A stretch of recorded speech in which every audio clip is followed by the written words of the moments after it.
Bom dia, galera, tudo bem com vocês? Na aula de hoje, nós faremos a correção da tarefa das páginas 25 e 26 do caderno de atividades. Abram e acompanhem a correção. Então, na página 25, o exercício 19 diz o seguinte: leia o texto e responda a questão. Assim como você gosta de rabiscar um caderno, os habitantes do Brasil pré-histórico também tinham lá suas obras de arte. Só que, há milhares de anos, o local escolhido para deixá-las eram as paredes das cavernas e rochas espalhadas por aí. Conhecidas como pinturas e gravuras rupestres, muitos desses desenhos estão preservados até hoje e vão sendo aos poucos descobertos pelos cientistas. Arqueólogos já descobriram pinturas e gravuras em 21 municípios do Mato Grosso do Sul. Os temas dos desenhos, em sua maioria, são coisas do dia a dia da pré-história, como animais e seres humanos. Mas há também figuras mais abstratas, como formas geométricas. Então, nessa imagem aqui, nós conseguimos observar os seres humanos retratados nas rochas. Aqui provavelmente a caça mostra o animal sendo caçado, né? Então nós conseguimos observar tanto algumas figuras mais abstratas, formas geométricas, como animais e seres humanos que viviam naquela época e os hábitos que eles tinham. Sobre isso, tem uma pergunta ali embaixo que diz assim: explique como que o estudo das rochas pode ajudar a entender melhor a história dos seres humanos na Terra. Então, estudando as rochas, nós conseguimos ver como que eles viviam, o que eles caçavam, quais que eram os hábitos desses seres humanos, certo? Então, analisando tanto as rochas quanto objetos que foram deixados por esses povos pré-históricos, nós conseguimos observar um pouco as atividades cotidianas deles. Então, nessa imagem anterior, nós conseguimos observar a caça, né? Um período de caça, que está retratado na imagem. Na próxima página, diz o seguinte, lá na questão número 20. Diz assim, ó: observe o fóssil de um peixe representado na imagem ao lado. Em que tipo de rocha é mais comum encontrar fósseis de animais e plantas? Justifique sua resposta.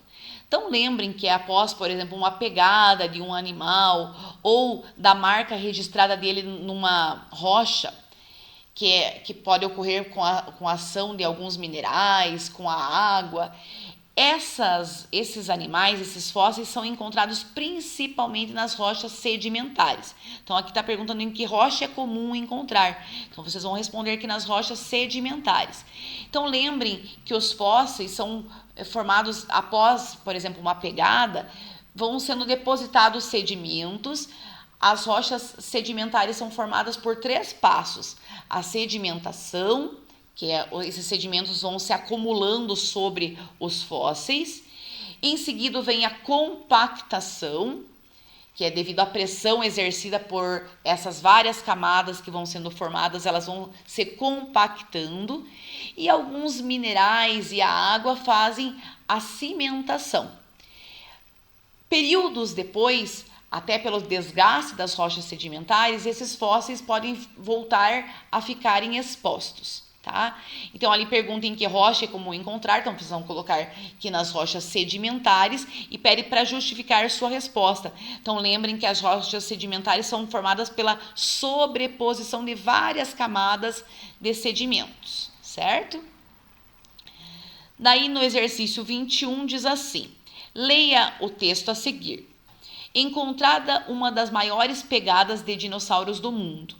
Pisada com mais de 1 metro de comprimento, estava em ótimo estado de conservação. Uma das maiores pegadas de dinossauro foi descoberta no deserto do Gobi, uma região entre o norte da China e o sul da Mongólia. Os investigadores que participaram da escavação, entre eles o professor Shinobu Ishigaki, acreditam que se trata de um exemplar de titanossauro, uma espécie herbívora e quadrúpede, caracterizada por seu pescoço comprido.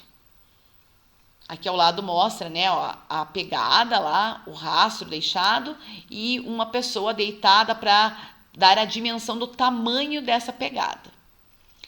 Qual é a possível relação entre a pegada encontrada pelos pesquisadores e as rochas? Então, lembrem que nós estudamos, quando nós estudamos sobre as rochas e sobre o processo de fossilização, que quando um animal faz a pegada no lodo, né, e vários sedimentos são depositados sobre essa pegada, esses sedimentos vão dar origem a uma rocha sedimentar. Milhares de anos depois, essa rocha pode voltar a ficar exposta, porque como a rocha sedimentar, ela se sedimenta, ela forma pequenos pedacinhos que vão se soltando, essa pegada pode voltar a ficar exposta, certo? Então, vocês vão registrar naquelas linhas ali como que é possível essa pegada ter sido formada. Então, primeiro o animal deve ter pisado no lodo, esse lodo secou, sobre ele foram depositados vários sedimentos, formando várias camadas que foram sedimentadas primeiramente, depois compactadas e, por último, cimentadas, né? Formando a rocha sedimentar. Tá? E lembrem que, como a rocha sedimentar ela vai se decompondo, essa pegada pode voltar a ficar exposta. Tá? Então, vocês vão responder ali. Agora eu quero que vocês acompanhem um vídeo que explica um pouco mais sobre os fósseis para vocês aprofundarem os conhecimentos sobre esse assunto.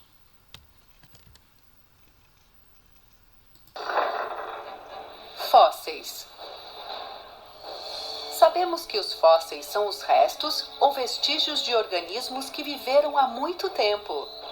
Isso significa que deve haver diferentes tipos de fósseis. Para conhecer os fósseis, devemos buscar no passado, milhares e milhares de anos atrás. Mas onde podemos encontrar fósseis e como você acha que eles foram formados? A maioria dos fósseis são encontrados em rochas sedimentares. Mas como chegaram lá?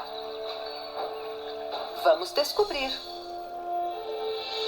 Organismos como plantas e animais que vivem em rios, lagos e oceanos podem ser decompostos ou se tornam alimentos quando morrem. Mas nenhum deles pode se tornar um fóssil. Para que isso ocorra, um organismo deve ser rapidamente enterrado, o que significa que deve ser rapidamente coberto por sedimentos. Isso diminui o processo de decomposição. Gradualmente, as partes frágeis do corpo se deterioram, restando as partes rígidas do corpo, como os ossos. Ao longo do tempo, muitas camadas de sedimentos se acumulam e, eventualmente, os restos do organismo se transformam em uma pedra dura, que é um fóssil. Às vezes, o organismo completo forma uma espécie de impressão ou molde oco. Isso é chamado de um molde fóssil. É uma imagem negativa do organismo. É como a impressão que você obtém quando estampa argila achatada ou plastilina. Com o passar do tempo, o molde é preenchido com minerais e forma um fóssil fundido, que parece exatamente com o organismo. Vamos usar o mesmo molde mais uma vez e preenchê-lo com gesso desta vez. Ao secar, este molde nos dará um fóssil fundido e ficará exatamente como o organismo.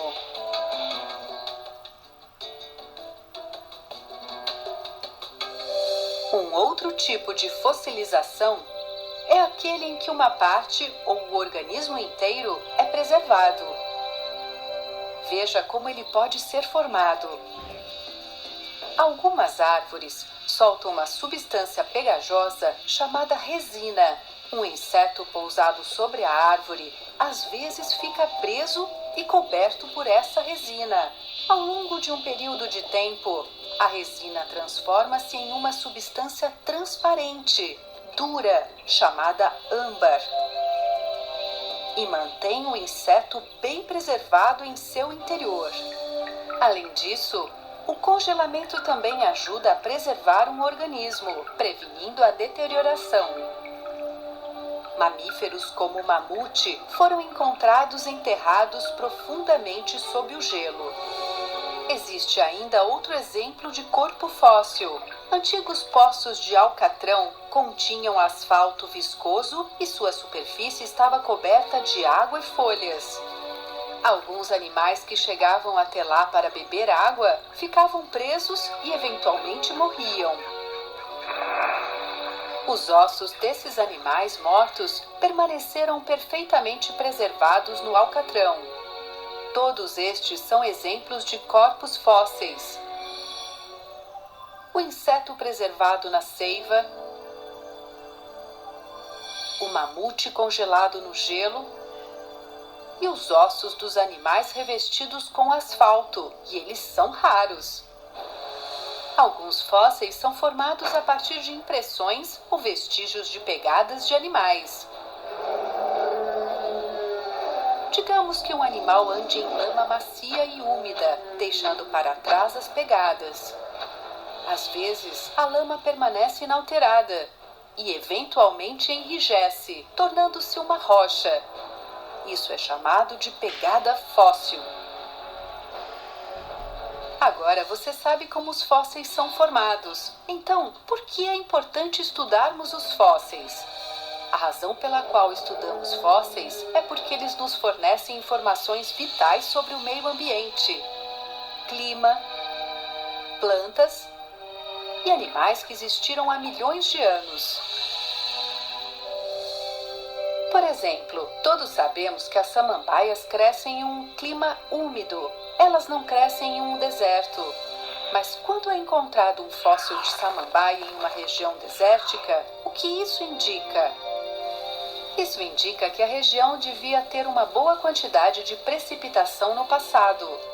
Quando esses fósseis são comparados, eles também fornecem informações cruciais sobre a evolução das plantas e dos animais ao longo dos anos. O estudo dos fósseis é chamado de paleontologia. Não seria interessante se tornar um paleontólogo? Resumo: os fósseis são os restos ou vestígios de organismos que viveram há muito tempo. Às vezes, o organismo completo forma uma espécie de impressão ou molde oco. Isso é chamado de um molde fóssil. Com o passar do tempo, o molde é preenchido com minerais e forma um fóssil fundido que parece o organismo. Às vezes, ao longo de um período de tempo, a resina se transforma em uma substância transparente dura chamada âmbar, onde um inseto pode ficar bem preservado. Este é um corpo fóssil. Alguns fósseis são formados a partir de impressões ou vestígios de pegadas de animais. Estes são chamados de pegadas fósseis. Agora, como tarefa, eu quero que vocês peguem o caderno, coloquem a data de hoje e registrem no caderno o que são fósseis e como eles são formados. Então, vocês vão registrar lá o que são fósseis e como que eles são formados, em que rochas eles podem ser encontrados, que tipos de fósseis existem. Vocês podem pesquisar e colocar essas informações no caderninho de vocês, tá bem? Se ficou qualquer dúvida, entrem em contato comigo. Um grande beijo e até a nossa próxima aula.